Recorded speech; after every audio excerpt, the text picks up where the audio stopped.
Giang ki pa na giang mong loi jin ka nga la le i chung tu ni mo lin le tan ngen cha le si a ham pan ta o giang ki pa na giang mong loi jin ka nga la le i chung tu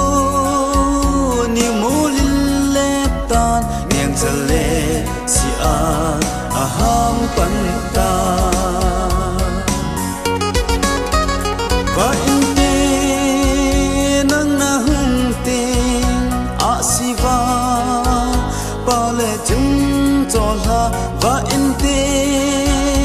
nang na hum te a si va pa le chung cho la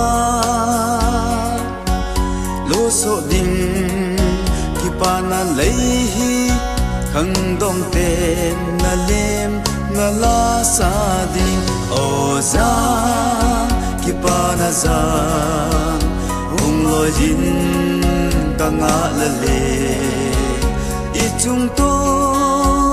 ni mo lin le ta ngen za le si a ham pan ta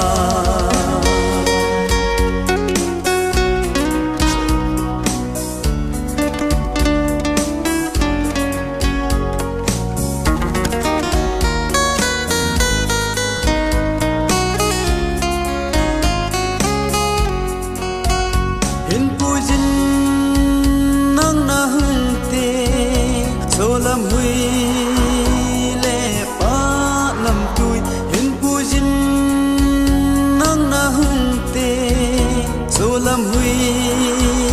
le pa nam tui siết gan thein alo ka lung sung ki pa na hillo sa in o zan ki pa na zan hung lo jin ka nga la le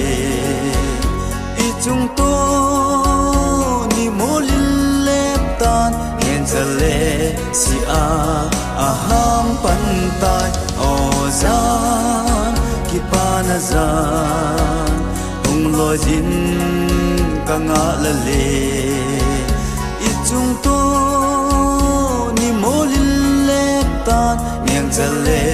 si a ham pan